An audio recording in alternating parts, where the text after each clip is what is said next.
Pessoal, tudo certo com vocês? Vamos dar continuidade ao estudo da compra e venda. Neste momento nós vamos falar sobre a seção de número 4, que envolve basicamente 3 itens, que são chamadas aqui por nós de situações especiais aplicáveis aos contratos de compra e venda. Está certo? Num primeiro cenário, falaremos sobre a chamada venda por amostra, protótipo ou modelo, está certo? Num segundo lugar, e específico aí para bens imóveis, nós vamos falar sobre a venda ad corpus e a venda ad mensura. Estou então falando da unidade de número 8, contrato de compra e venda, seção de número 4, que trata de algumas situações especiais relacionadas ao objeto. Ou seja, eu compro alguma coisa, vejo uma amostra, quando eu recebo é diferente. Como é que fica isso? Ou então eu compro lá um bem imóvel que diz ter 2.000 metros quadrados e quando eu efetivamente vou construir, eu descubro que tem 1.920 metros quadrados. Qual é a consequência do ponto de vista contratual para esses aspectos? Beleza? Vem comigo, vamos seguir em frente a partir de agora com o seguinte. No primeiro tópico, acompanhe os slides. Então, o primeiro tópico vai tratar justamente de venda sob amostras, protótipos ou modelos. Está certo? Quero contar um caso, inclusive, que está fora da minha explicação para acrescentar já um pouco de curiosidade para vocês. Advogando para uma indústria aqui da região, nós recebemos certa vez um problema simples, mas que está ajuizado, é um problema judicial que ainda não tem sentença. Nós já temos perícia judicial. É o seguinte, essa indústria encomendou uma série de, deixa eu ver se eu acho aqui, de panfletos, assim, sabe, de venda, né? Catálogos para vender as suas máquinas. Ó, essa aqui é de Dom Bosco, pessoal, que legal, ó. Tá certo? Para vender as suas máquinas, está bem? E recebendo os catálogos, logo de cara, ela já viu, antes de assinar a nota fiscal, que aquilo não estava produzido de acordo com os modelos que ela tinha aprovado. Na área editorial, a gente chama isso de prova. Então, entenda, ela encomendou os panfletos, né, na verdade eram encadernações. Quando ela viu a prova, no começo, ela falou, não, é isso mesmo. A cor é essa, a gramatura do papel é essa, tá tudo certo. Ótimo. Passou um tempo, a gráfica mandou as caixas. Quando ela abriu a caixa, ela foi ver, opa, a cor tá diferente, o papel tá diferente. O que ela fez? Recusou. E nem tinha contrato escrito. O que resolveu esse problema? A prova que foi feita, né, foi entregue, mas a discussão foi feita toda por e-mail. Então nós discutimos o quê? Aquilo que foi recebido não condizia com o que foi mostrado. E é exatamente aqui que a gente trabalha, ou nessa esteira de pensamento, que a gente trabalha a aula nesse primeiro tópico, venda sob amostra. A primeira regra prevista no código é que o vendedor deve garantir que a coisa tenha a qualidade que corresponde à sua amostra. Então ele deve dizer o seguinte, é isso que eu vou te entregar, essa é uma amostra. E quando ele te entrega, devemos observar a mesma qualidade. E veja que o termo qualidade pode ser ampliado na prática em diversos aspectos. O código também vai nos ensinar o seguinte, na discussão, na dúvida, na lide, prevalece a amostra independente do que estiver escrito no contrato. Então vamos supor que na compra lá desses catálogos industriais estava escrito no contrato gramatura 120, que é a grossura do papel. Mas a amostra aprovada tinha uma gramatura 180. Diz o Código Civil. O que prevalece? O que foi mostrado, está bem? E não o que está escrito no contrato. Podemos afirmar também, segundo a doutrina, que essa mesma ideia se aplica na hipótese de vendas por catálogos, fotografias, desenhos. Então, vamos imaginar aqui um catálogo dessas de venda de produtos, né? Sei lá, Avon. Então você compra lá um objeto, vamos imaginar aqui um suporte de computador, tá vendo? Você compra um objeto num catálogo. A vendedora deve garantir que aquele objeto entregue tem a mesma qualidade da amostra. Por isso é que, se você observar nesse tipo de venda, por revistas, por catálogos, é muito comum, hoje em dia, que o item venha com o maior volume possível de dados descritivos. Então ele coloca lá, a tonalidade do azul pode variar. Ele coloca tanto de comprimento, tanto de largura, tanto de altura, para que não haja dúvida de que o que ele te entregou é aquilo que ele mostrou para você. Está bem? São cuidados bem relevantes nessa hipótese. É muito comum discutir esses assuntos, fugindo um pouco de catálogo, em imóveis planejados, está certo? Na compra e venda de imóveis mobiliados. Então você compra um apartamento na planta, lá em Ubatuba, já que a gente não pode sair, vamos pensar em Ubatuba. Lá em Ubatuba, um imóvel na planta que já tem os imóveis, um imóvel na planta que já tem os móveis planejados. E você visita o apartamento modelo. Quando você for ao apartamento real para receber o seu, tem que ser condizente com o que lhe foi mostrado. Está certo? O direito de recusar a coisa que não atende àquilo que foi mostrado pode decair. Trata-se, mais uma vez, de prazo decadencial. O contrato pode fixar o prazo para o exercício desse direito.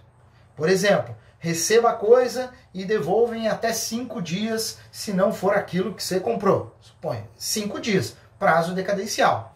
Mas, ausente o prazo, a recusa deve ser imediata. No ato da entrega eu já digo, opa, não foi isso que eu contratei. No exemplo real que eu lhe dei no início da aula, foi exatamente isso que aconteceu. Na indústria, quando o pessoal lá do escritório recebeu e foi verificar, antes de assinar a nota fiscal, dizendo recebi a mercadoria, ela viu, não, está errado. E ela devolveu no ato. E isso ajudou bastante a gente no processo. Ou melhor, vai ajudar ainda, porque não tem sentença, quando tiver eu conto para vocês. E devemos ainda estabelecer que a venda sobre amostra não se confunde com a venda a contento, que nem é aplicada na prática, vocês vão entender por quê.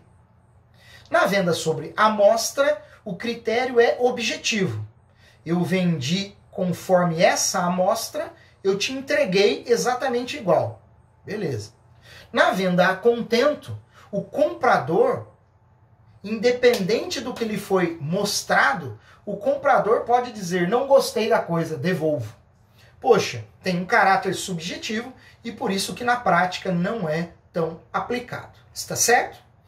Com isso, nós encerramos essa primeira etapa da aula, venda sob amostra. No segundo momento, e invertendo aí o nosso slide já, partindo para o próximo slide, vamos falar sobre situações especiais aplicadas à compra e venda de bens imóveis. E já me antecipo tratando aqui de um exemplo, uma situação prática, simples, para a gente chegar na teoria daqui a pouquinho. Você pode comprar uma chácara de duas formas. Você vai até o lugar, visita o lugar, entra no terreno, entra na casa, vê que tem um pomar, vê que tem uma piscina, conhece o lugar e diz assim, é isso que eu quero, é o sonho da minha vida, eu vou comprar essa chácara. Você não tirou medida, você não preocupou em perguntar o tamanho, você vai lá e compra aquele corpo, aquela res, do jeito que você viu. Ou então você pode procurar um imóvel rural, de repente uma área rural ainda não construída, que está lá na proposta de venda, nos documentos. Esse imóvel tem 2.000 metros quadrados. Você diz, 2.000? Ah, 2.000 dá para construir isso, aquilo. Eu quero comprar esse imóvel. Qual o preço? Isso, nossa, 2.000 metros quadrados. Você faz a conta, quanto está um metro quadrado. Beleza, eu vou comprar. Você decide comprar. Só que você comprou preocupado, avaliando a metragem do imóvel. Essa compra deve ser tratada de jeito distinto daquela primeira que nós falamos. E é por isso que desde o direito romano surgem duas espécies de compra e venda. A compra e venda ad corpus, como você acompanha no slide, e a compra e venda ad mensuram. Na compra e venda ad corpus, você adquire um corpo certo, determinado, mas você não se preocupa com as medidas. Você compra aquilo que você viu, como você viu. Na compra e venda ad mensuram, por sua vez, estamos falando de uma venda de uma área conforme as medidas que lhe foram apresentadas. No primeiro caso, se você recebeu uma área menor, você pode reclamar? Não. No segundo caso, se você recebeu uma área menor, você pode reclamar? Pode. Lógico, se você comprou a chácara, tinha piscina, e depois você foi lá, os caras tiraram a piscina, não vou discutir isso, fica muito nítido, está bem? Nós estamos preocupados com o tamanho do imóvel. Venda ad corpus, compro o que vi. Venda ad mensuram, compro aquele tamanho determinado do imóvel. A doutrina vai nos ensinar que para resolver problemas que envolvam essa discussão, deve-se avaliar cada caso concreto. Então eu preciso pegar o texto do contrato e entender como isso foi escrito. Eu tenho dito para os senhores nas aulas, fiz isso nas aulas de formação dos contratos, da importância do advogado entender bem dessas regras para bem redigir contratos. E aqui surge mais uma dica. Por quê? Ora, vejamos, se o advogado vai redigir, ele pergunta, você está comprando a chácara? Você está preocupado com a metragem? Não, não estou. Então ele escreve lá, trata-se de uma compra ad corpus. O comprador visitou o local que lhe foi apresentado e descrito e está tudo certo. Diferente se ele, advogado, perceber que se trata de uma compra ad mensuram. Ele vai falar assim, essa compra é por metragem? Ah, é. Então, me traz a matrícula, me traz o mapa, me traz o croquis. Daí ele vai colocar, conforme anexo 2 do contrato, o imóvel tem 2.000 metros quadrados. Conforme, não sei o que lá, não sei o que lá. E vai escrever, trata-se de uma compra e venda ad mensuram. Mas vamos imaginar que o pessoal, na hora de comprar e vender, foi lá no escritório do Dr. Google. E daí fizeram uma merda de um contrato, para não dizer outra coisa. Como é que o juiz vai resolver esse problema? Ora, o juiz vai levar em consideração todos aqueles dados que nós já estudamos sobre interpretação dos contratos. Vai levar em conta as linhas de interpretação, a objetiva, a subjetiva, a intenção das partes, a descrição literal da linguagem e vai tentar resolver o problema. Está certo? Os usos e costumes do lugar, por aí vai. E ainda, nós devemos recordar aos senhores que já estudamos uma das ferramentas de solução para problemas desta natureza. Que ferramenta é essa? Vícios redibitórios. Se eu comprar um imóvel rural, que estava dito lá, tem 2.000 metros quadrados, mas quando eu ocupei o lugar e for medir, eu descubro que ele só tinha 1.690 metros quadrados, opa, é uma evicção parcial, como nós estudamos, considerável. Pode ser até que eu não comprasse se soubesse que faltariam 310 metros quadrados. Então, qual é o direito daquele que foi prejudicado? Ora, eu posso devolver a coisa, ação redibitória, desfazendo o contrato. Ou então eu posso ficar com a coisa, mas pedir o abatimento proporcional do preço. Está certo? Bem, teoricamente, são esses os assuntos que eu tinha para tratar com os senhores. Vejam no slide que eu dei duas indicações de leituras complementares. Tá certo? A primeira e a segunda, as duas, portanto, não são de caráter obrigatório, não cairão na prova. Mas eu quero provocar você no seguinte sentido. São muito interessantes e muito importantes na prática. A primeira trata dos cuidados para comprar um imóvel. Que tipo de cuidados o comprador deve adotar antes de comprar um imóvel? Quais os documentos que ele deve pedir sobre o imóvel? Quais os documentos e informações que ele deve pedir sobre o vendedor? é um link com um conteúdo muito prático, está bem? Como eu costumo brincar com vocês, mão na massa, para a gente estudar e saber como faz.